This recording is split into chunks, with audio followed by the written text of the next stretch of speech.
Hey, it's Pastor John here with Corumdale Church, responding to another text question that we've gotten in from our current series, Marriage Matters. It says this: can you expound upon how porn prior to marriage and also in marriage affects oneness, both future and present?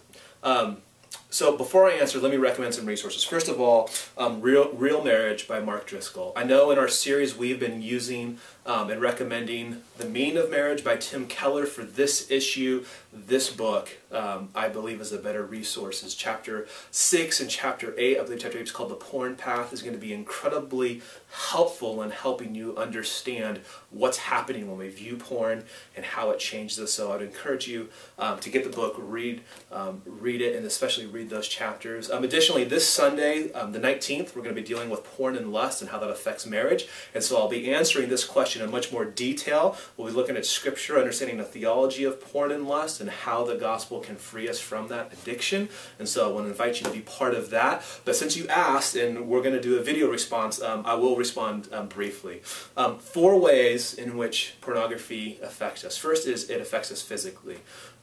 What happens is when we view pornography, when a person views pornography, it is almost always partnered with some sort of self-stimulation, and it's always driven by lust. And what happens is that you train your body to only be able to experience sexual pleasure when pornography is present, which means you won't be able to experience the physical pleasure that God designed you for with your husband or with your wife. You'll only be able to experience it when in the context of pornography. There's actually a medical term for this. I can't remember it, and it would probably gross you out if I told you what it was. But yeah, there's a huge, it physically makes you a slave to it, so much so that you can't experience physical or sexual pleasure in the context of marriage. It makes you a slave to pornography in that way. So, huge physical consequence. We also know that viewing pornography actually rewires your brain, and it trains your brain to only experience pleasure in a sexually perverse way, which means everything that you experience kind of gets funneled through this trench of perversion and lust, and it actually does change the chemistry in your brain, making you addicted to it in the same way that a heroin addict is addicted to heroin. They cannot experience joy and pleasure unless they get their hit.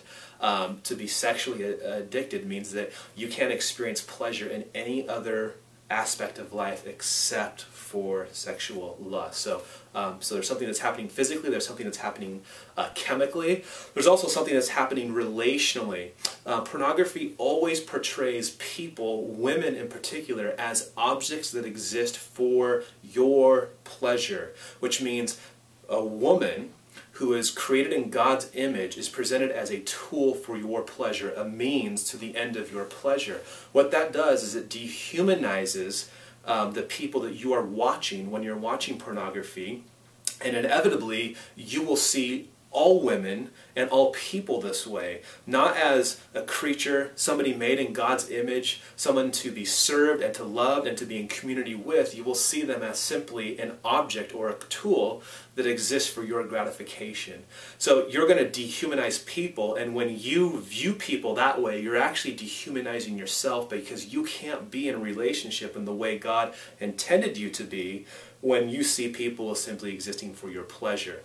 When you take this to its logical conclusion, you end up with Ted Bundy, who ended up killing women for pleasure because he didn't see them as individuals who deserved to live anymore. They were objects that existed for his pleasure, and if killing them brought him pleasure, then that was an okay thing to do.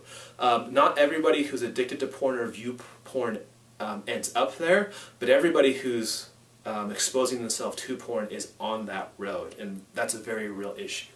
The last thing is that it affects us spiritually. In 1 Corinthians chapter 6, Paul says that when we sin sexually, we're sinning against our own body. What he means is that all sin carries with it consequence, but sexual sin cuts deep.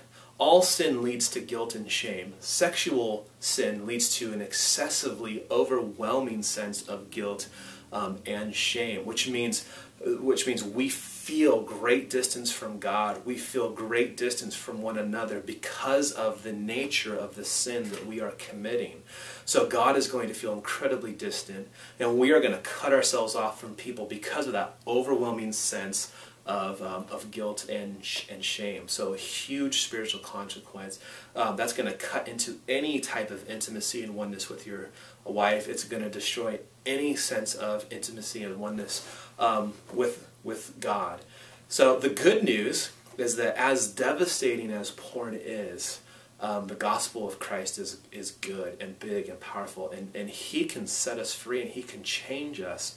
But there's a specific way that He does that. And so I would invite you to come Sunday to hear how the gospel changes us, to understand theologically what's happening in your heart and your mind when you're viewing pornography. Why is it that it is so overpowering?